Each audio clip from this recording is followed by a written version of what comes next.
A veces nos hemos preguntado eso, ¿por qué Dios permite el sufrimiento en nuestras vidas? Sobre todo ahora que estamos siguiendo su caminar, estamos siguiendo su palabra, somos obedientes a ella, pero sin embargo vemos que Dios permite el sufrimiento y todo lo que Dios permite en nuestra vida pues tiene un propósito y ese es el propósito que vamos a estudiar hoy conforme a su palabra. Los invito a que abran sus Biblias en Isaías capítulo 45, versos 5 al 7. Isaías 45. Versos 5 al 7.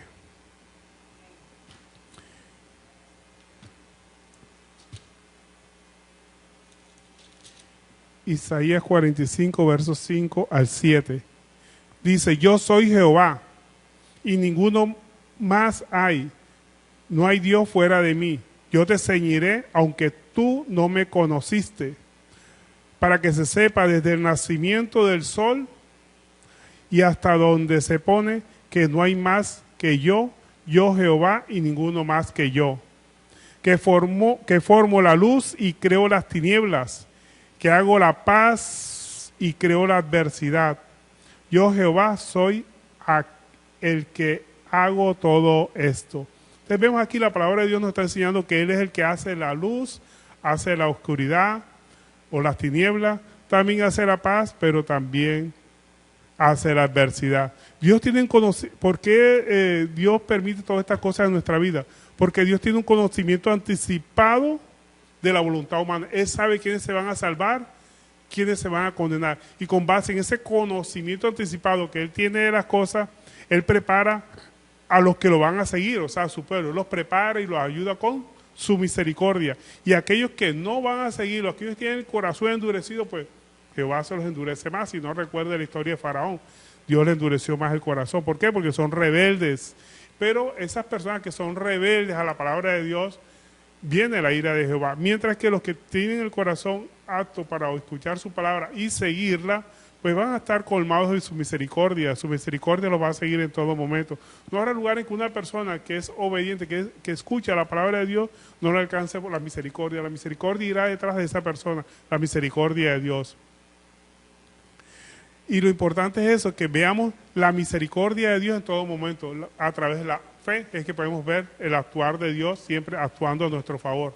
Y aunque estemos pasando por pesar, por penumbra, por circunstancias adversas, siempre Dios está pendiente de nosotros. Eso lo podemos solamente ver a través de los ojos de la fe.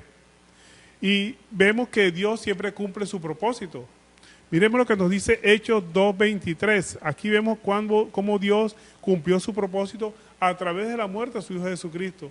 Dios ya sabía que ellos iban a crucificar, pero no porque Dios predeterminó a que unas personas crucificaran a Jesús, sino porque conocía el corazón de ellos y sabía que lo iban a crucificar. Pero no porque Dios lo haya dispuesto que ellos lo crucificaran, sino porque Él sabía en que iba a quedar todo.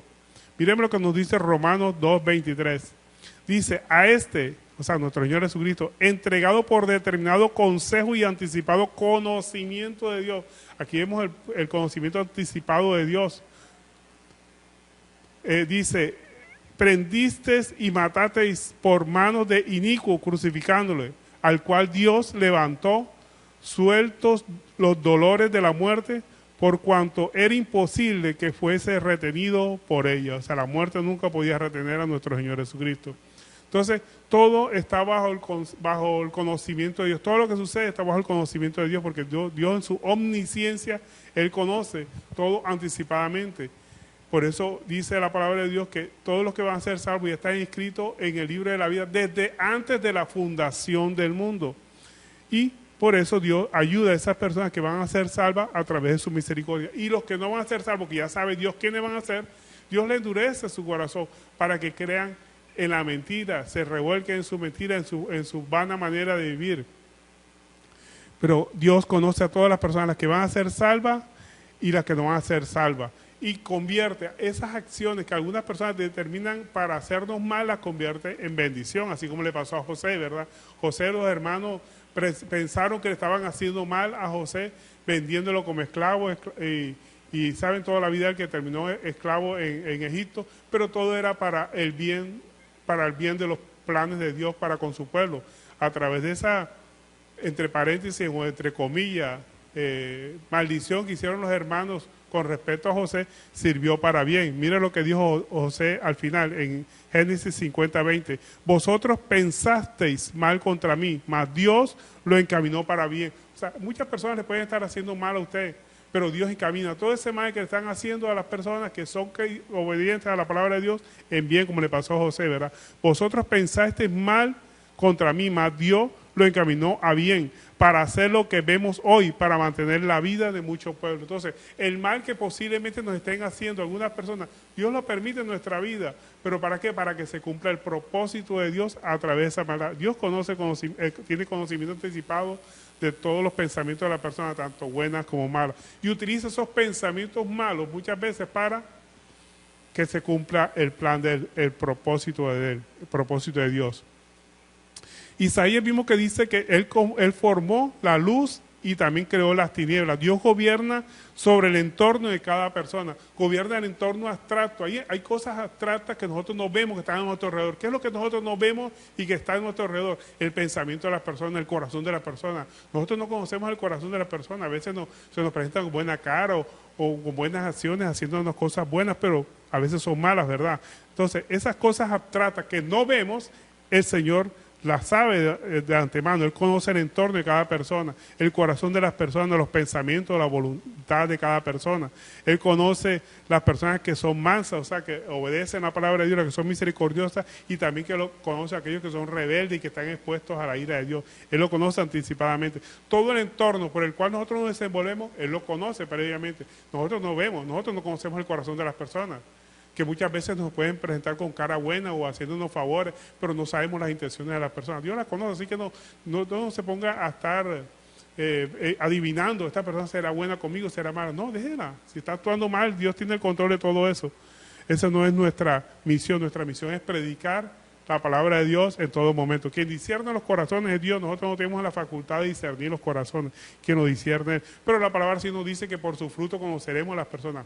Por el final de lo que están haciendo conocemos lo que hay en el corazón de las personas. Pero quien nos conoce realmente es el Señor. Él conoce los pensamientos, la voluntad de cada persona. El Señor endureció el corazón porque sabía que el faraón era rebelde. Y sabemos también que la palabra de Dios dice que el que Él quiera, Él tiene misericordia de quien quiera, y el que quiere endurecerlo, endurece, así como dice Romanos 9:18. Romanos 9:18 nos dice, de manera que Él a quien quiere, tiene misericordia, y en el que Él quiere endurecer, pues lo endurece. Todo está bajo las manos del Señor, bajo su propio propósito, su propio plan de salvación para los que van a ser salvos. Pero no es que Dios determine unas personas van a ser salvas y otras personas van a ser condenadas, no. Sino que Dios, con su conocimiento anticipado, Él sabe quiénes van a ser salvos y quiénes van a condenarse ellos mismos. Y Cristo vino a salvar a los que ya estaban condenados. Pero con base en ese conocimiento que Dios tiene anticipado, pues Él los ayuda. A los que van a ser salvos y a los que no van a ser salvos también los ayuda para que se sigan perdiendo, con base en ese conocimiento anticipado. Pero Dios no incide en la voluntad de las personas, no, Él pone su plan de salvación. Cada persona decide el plan de salvación que quiere coger. Si quiere coger el plan de salvación de Dios o el plan de perdición, siguiendo sus propios deseos, sus propios pensamientos, cada persona. Entonces vemos que Dios gobierna tanto lo abstracto, lo que no vemos, también como lo que vemos, las circunstancias adversas. ¿Cuáles son las circunstancias adversas? Una enfermedad, una calamidad por la que estemos pasando. Dios conoce todo eso, todas las circunstancias. Dios toma en cuenta todas las acciones y ayudará todo para nuestro bien al final. Lo que nosotros tenemos que hacer es conocer y ver la mano de Dios en todas las circunstancias de nuestra vida. Proverbios 3:6 dice, reconócelo en todos tus caminos, o sea, en todas circunstancias, reconócelo. ¿Y qué dice? Y Él enderezará tus veredas. Nosotros tenemos que ver la mano de Dios en todas las circunstancias de la vida, sean buenas o sean malas, veamos la mano de Dios. Esa es la verdadera fe. Cuando nosotros vemos la mano de Dios, vemos lo que no vemos con los ojos, vemos lo que no podemos ver con nuestros ojos, sino con nuestra fe, que es el actuar de Dios. La palabra de Dios nos dice que Él hace la paz y también crea la adversidad. La paz, que es el bienestar, la tranquilidad. Cuando nosotros estamos en paz y estamos en tranquilidad, pues expresémoslo con alabanza, ¿verdad? Cantamos, predicamos la palabra cuando estamos en paz. Y cuando estamos en adversidad, que tenemos pruebas, que tenemos calamidades, ¿qué tenemos que hacer nosotros? Soportarlas, porque las pruebas, las calamidades, las adversidades son para soportarlas. Dice la palabra de Dios que hagamos oración, oración de ruego, súplica, cuando estemos precisamente pasando por esos momentos de calamidad. Santiago 5:13, por favor me acompaña, Santiago capítulo 5, verso 13, aquí está el consejo que Dios nos da para cuando venga la paz o cuando venga la adversidad. Aquí este es clave, este versículo. Santiago capítulo 5, verso 13, dice, ¿está alguno entre vosotros afligido? O sea, está pasando por adversidad, por calamidad, por alguna prueba, por un malestar que esté pasando la persona. Dice, haga oración. Y a la inversa, ¿está alguno alegre? Cante alabanzas. Y alabanza es exaltar, alabar es exaltar el nombre de Dios. Y la mejor forma de exaltar el nombre de Dios es predicar, hablar de su palabra, hablar de las bondades de seguir a nuestro Señor Jesucristo. Cuando dice cante alabanza, alabanza es eso, hablar bien de alguien, hablar bien de nuestro Señor Jesucristo. Y la mejor forma de hablar bien de nuestro Señor Jesucristo es predicar su palabra. Haga alabanzas, cante alabanzas. Entonces, eso es lo que tenemos que hacer nosotros, ya sea en la paz o en la adversidad. En la adversidad, pues haga oración. Y cuando esté contento, pues cante alabanza. Y dice, en Isaías estaba diciendo, yo Jehová soy el que hago todo esto. O sea, Dios tiene soberanía absoluta sobre todas las cosas. Sobre las cosas que vemos, o sea, las circunstancias, como las que no vemos, las cosas abstractas, como los pensamientos, los designios del corazón de las personas que están a nuestro alrededor. Dios conoce todas esas cosas, todas las circunstancias, todo eso está bajo la soberanía de Dios. Lo que determine Dios, eso ocurrirá. A pesar que nosotros querramos alguna cosa, siempre se cumplirá el propósito de Dios. Nadie puede oponerse a sus designios. ¿Quién se puede oponer a los designios de Dios? El que va a ser salvo y ya Dios lo determinó con base en su conocimiento anticipado de nuestros comportamientos, de nuestras actuaciones. Nadie lo quita de sus manos, dice. Los que están en sus manos, nadie se los quita, nadie se los arrebata. O sea, nadie se puede oponer a los designios de Dios. ¿Quién se puede oponer a los designios de Dios? Brujería, hechicería, alguna velación que tengan por ahí, están poniendo velas, nada se opone a los designios de Dios. Vea, cuando ustedes sientan que están atacándolo con brujería, con saumerio, con velaciones, ¿qué tiene que hacer? Orar por esas personas que están en la oscuridad, están en penumbra, que no conocen de la palabra de Dios. Es momento en que Dios te dice, ora por esa persona. No le tengas miedo a que estén haciendo brujería, que estén prendiendo velas. Cada quien es libre de hacer lo que quiera. Nosotros, nuestra misión es predicar la palabra y orar por las personas que están en oscuridad, que están en tinieblas, que no conocen de la palabra de Dios.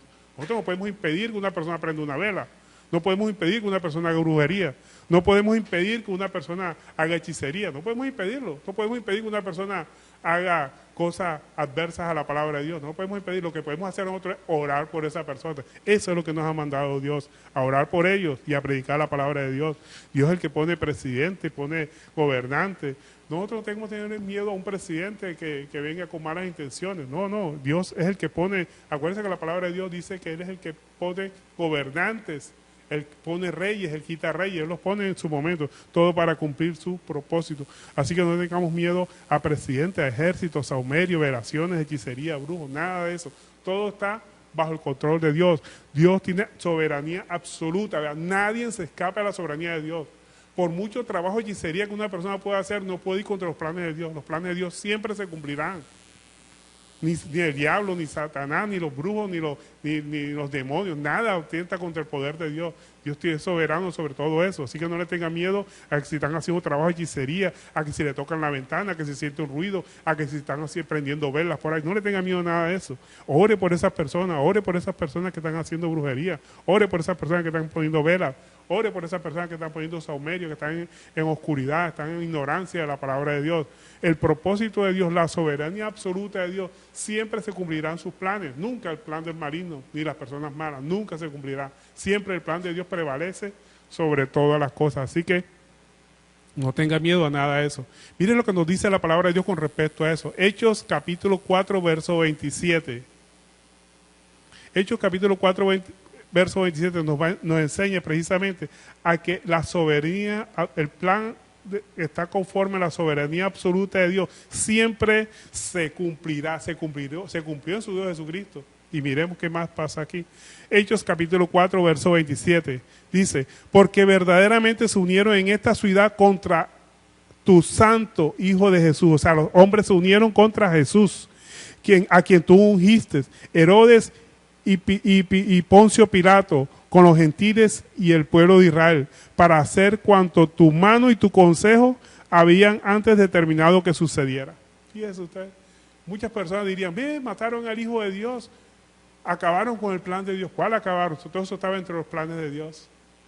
Dios había dispuesto que su Hijo muriera en la cruz del Calvario para salvación de cada uno de nosotros. Todo estaba bajo el plan de Dios. Así que le están haciéndole un mal a usted. Todo está dentro del plan de Dios. Simplemente que tenemos que hacer, orar y darle gracias a Dios por esas personas que nos están haciendo mal, que es el instrumento que Dios está utilizando para perfeccionar nuestra fe. No tengamos miedo en ningún momento. Todo está bajo la soberanía absoluta de Dios. Él tiene control de todo.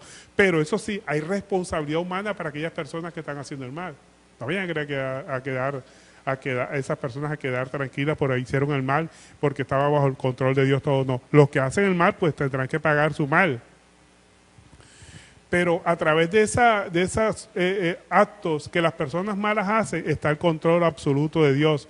Cada persona responde por sus actos. Así hayamos actuado bajo ignorancia. Cada persona, así no conozca la palabra de Dios. Vea, la ignorancia, hay una palabra que se utiliza mucho en derecho, que es la ignorancia de la ley no sirve de excusa. De la misma forma, la ignorancia de la palabra de Dios no sirve de excusa para el castigo que le va a venir a aquellas personas que hayan actuado mal.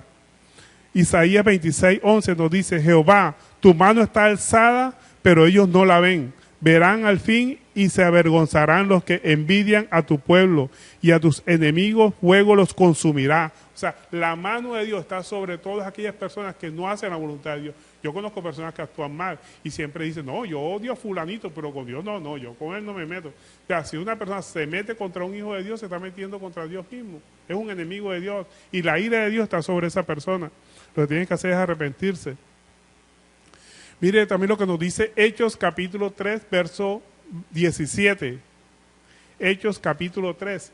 Aquí precisamente nos está hablando de las consecuencias que van a tener esas personas que no hacen la palabra de Dios, que son rebeldes a la palabra de Dios.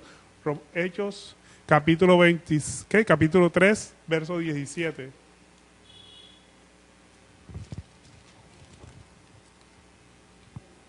Dice, mas ahora, hermanos, sé que por ignorancia lo habéis hecho, como también vosotros gobernantes. Mira, aquí le está hablando de todas las personas que de una u otra forma participaron en la crucifixión de Jesús. Pero Dios ha cumplido así lo que había antes anunciado por boca de todos sus profetas, que su Cristo había de padecer. Así que arrepentíos, está diciendo esas personas que participaron, arrepentíos y convertíos para que sean borrados vuestros pecados, para que venga de la presencia del Señor tiempo de refrigerio, tiempo de paz, porque van a estar en paz con Dios.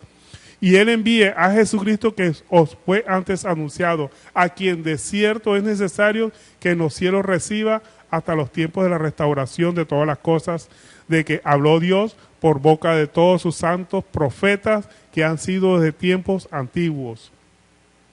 Entonces, el origen del sufrimiento emocional viene ¿de qué? Del temor, ¿verdad? Cuando nosotros tenemos miedo de algo, ahí viene el sufrimiento emocional. Hay veces el sufrimiento emocional es más grande, es más perjudicial que el mismo mal que estamos sufriendo en un momento dado. Cuando le diagnostican una enfermedad a una persona y entonces el sufrimiento emocional que dice me voy a morir o voy a perder un miembro de mi cuerpo es más grande que el daño que al final la persona termina recibiendo o no recibe. Entonces tenemos que controlar todo eso. El origen del sufrimiento está en función del temor, cuando tenemos frustración sobre algo que queríamos conseguir y no lo conseguimos, ¿verdad? Sufrimos. Cuando estamos sometidos a la palabra de Dios y no le contestamos a alguien porque somos obedientes a la palabra de Dios. Nosotros sufrimos internamente porque queremos decirle 4 cosas a una persona, pero por la obediencia a la palabra nos quedamos callados. Sufrimos, nuestra carne sufre, porque nuestra carne quiere decirle 4, ¿verdad? A alguien que le está ofendiendo a uno. Pero uno por obediencia a la palabra se queda callado. Entonces, por esa sumisión sufrimos. Tenemos que soportar ese sufrimiento.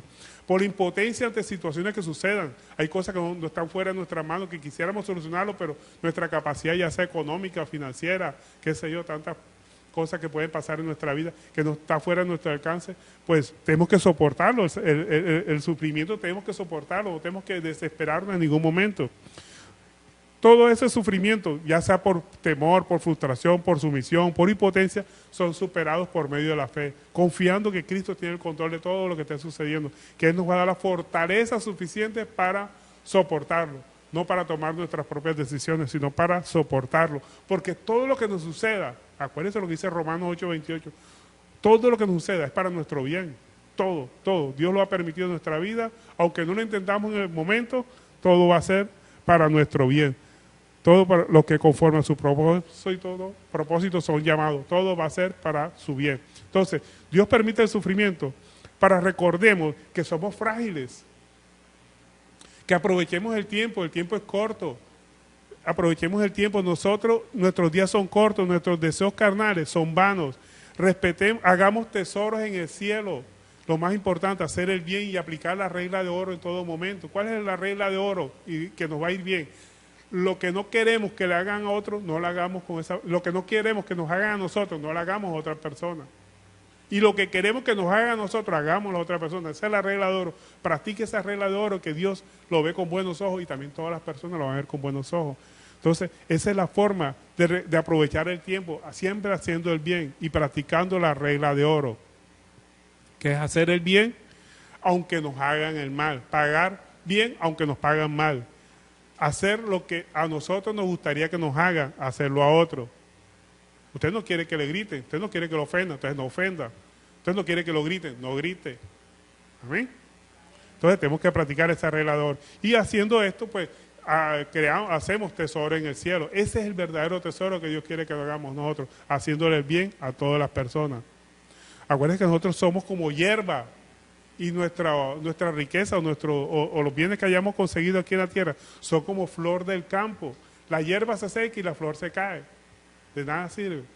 Entonces nuestros días son cortos, así que hagamos el bien en todo momento. Recordemos también, el sufrimiento también es para recordarnos que somos pasajeros. Nuestra ciudad, nuestro origen no está aquí en la tierra, está en los cielos. Nosotros somos pasajeros, nuestro hogar no está en este mundo, está en los cielos. Así que preparémonos para ese momento que nos vamos a encontrar con nuestro Señor Jesucristo. Entonces, el sufrimiento es pasajero. Todo lo que pasa aquí en la tierra, ya sean cosas alegres o cosas que nos hagan sufrir, eso es pasajero. Pero entonces preparémonos para algo que sí es eterno cuando estemos en la presencia del Señor. Y también que somos peregrinos, como dijimos anteriormente, ¿verdad? Nuestro reino, el lugar que nosotros vamos a vivir, no es aquí en la tierra, nosotros estamos de paso en este lugar. Y como dice Job, sin nada vinimos, pues sin nada nos vamos a ir. Vinimos al mundo, vivimos en el mundo, pero no pertenecemos al mundo. En 2 Corintios 10:3 nos dice, pues aunque andamos en la carne, no militamos en la carne, o sea, no hacemos lo que hace el mundo. Vivimos el mundo, pero no hacemos lo que hace el mundo. ¿Qué es lo que tenemos que hacer nosotros? Utilizar nuestras armas espirituales, las que nos establece nuestro Señor Jesucristo a través de su palabra, la oración, la lectura de palabra, la obediencia, el sometimiento a su palabra. Son las armas más grandes y poderosas que podemos tener nosotros, la oración. Son las armas espirituales que nos ha dado el Señor. Y el sufrimiento también nos indica, nos enseña que tenemos que ser Cristo dependientes. Cristo dependiente, ¿qué significa? Que sin Él no podemos hacer nada. Él es el todo para nosotros, no podemos vivir sin Él. Jesucristo lo dijo, ¿verdad? Yo soy la vid, vosotros los pámpanos. El que permanece en mí y yo en Él lleva mucho fruto. Pero separados de mí, dice el Señor, nada podéis hacer. Eso está en Juan 15:5. Tenemos que ser Cristo dependientes, siempre en todo momento. Buscar el reino de Dios y su justicia, puestos los ojos en Jesús, el autor y consumador de la fe. A través de eso nosotros podemos soportar el sufrimiento. El sufrimiento tenemos que soportarlo, lo más importante. Entonces, Dios permite el sufrimiento. ¿Por qué Dios permite? Vamos a concluir el tema. ¿Por qué Dios permite el sufrimiento en nuestra vida? Para recordarnos que no somos más que nadie. A veces nos creemos más que otros porque tenemos un carro, porque tenemos una casa, que tenemos esto. No somos más que nadie. Somos iguales a todas las personas. Tenemos que tratar a nuestros semejantes como si fueran superiores a nosotros. Y en eso se resume la humildad. Tratar a los demás como si fueran superiores a nosotros. Para que evitemos la vanidad del mundo. Creernos más porque tenemos algo. No. Todo esto es vano, todo esto se queda aquí. Sin nada vinimos y sin nada nos vamos a ir. Entonces todo es vanidad lo que hay en este mundo. Vanidad de vanidades. Todo es vanidad lo que se vive aquí en el mundo.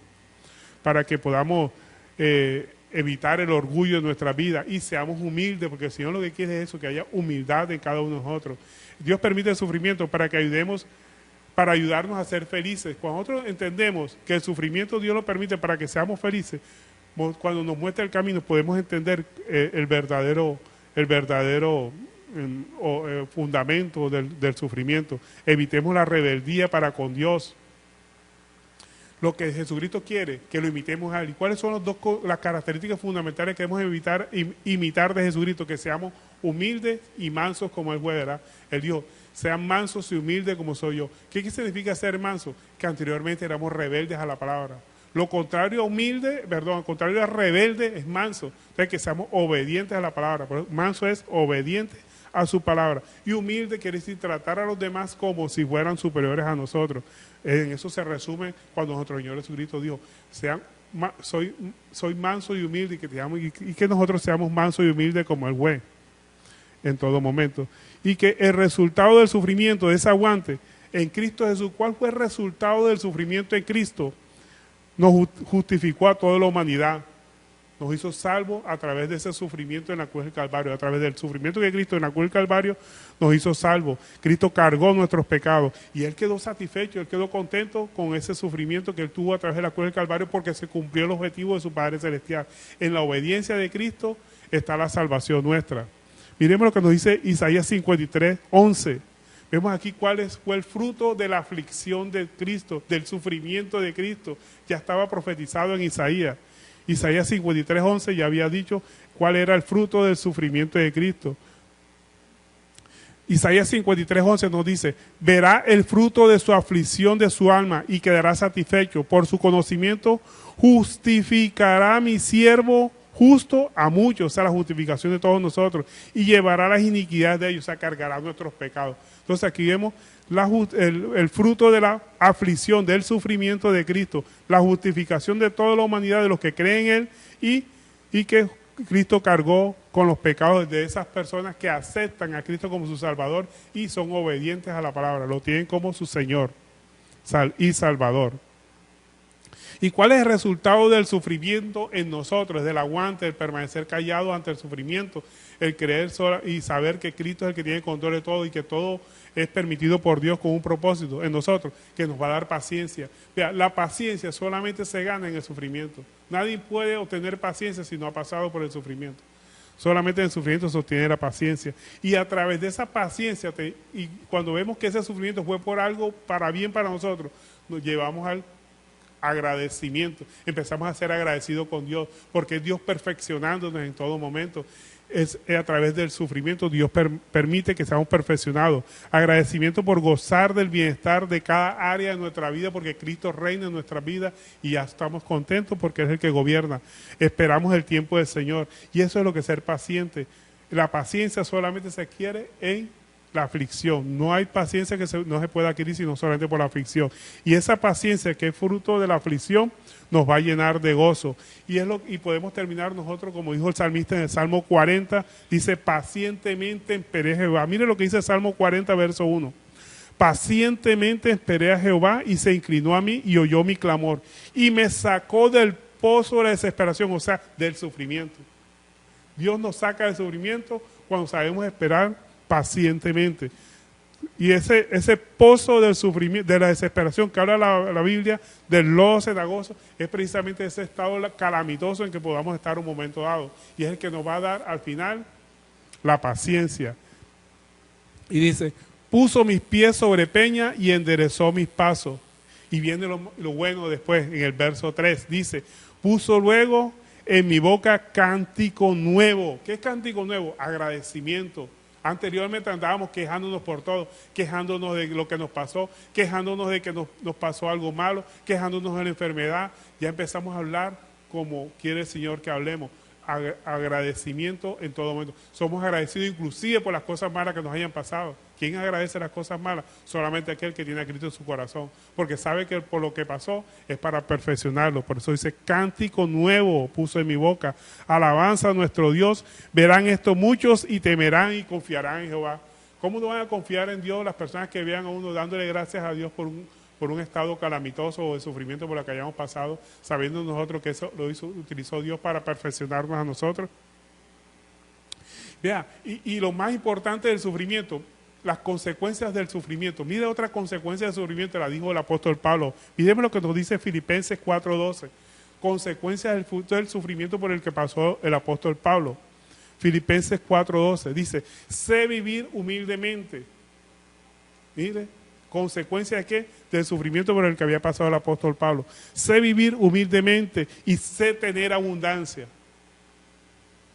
En todo y por todo estoy enseñado, así que para estar saciado como para tener hambre, así para tener abundancia como para padecer necesidades. Todo lo puedo en Cristo que me fortalece. Y ese es el verdadero significado. Muchas personas dicen, todo lo puedo en Cristo que me fortalece. Pero ¿qué significa todo lo puedo en Cristo que me fortalece? Que estoy alegre por la situación que esté. No importa si es buena a los ojos de las demás personas o mala a los ojos de las demás personas, sino porque sabemos que Cristo es el que está trabajando en nuestra vida a través del sufrimiento y que es para perfeccionarnos y para que le demos gracias en todo momento. Y saber que esa paciencia ha sido perfeccionada por el sufrimiento por el cual pasamos y que fue simplemente un estadio por el cual tuvimos que pasar para que Cristo nos perfeccionara, para hacer que llegara a la altura del varón perfecto que Dios quiere que seamos cada uno de nosotros. Entonces, vemos por qué Dios permite el sufrimiento en cada uno de nosotros, que es para perfeccionarnos, ver las cosas positivas de entre las cosas que aparentemente son malas para nosotros, es ver la mano de Dios actuando en nosotros y podemos darle gracias a Dios por las situaciones calamitosas por las que hayamos pasado, porque nos ha dado el gozo, y el gozo del Señor va a ser nuestra fortaleza, el que nos va a servir para seguir adelante en este caminar que tenemos nosotros y para llegar a la altura del varón perfecto que Dios quiere que seamos todos nosotros. Bueno, y esta ha sido la enseñanza en el día de hoy, porque Dios permite el sufrimiento, que es para perfeccionarnos cada día y llegar a la altura del varón perfecto.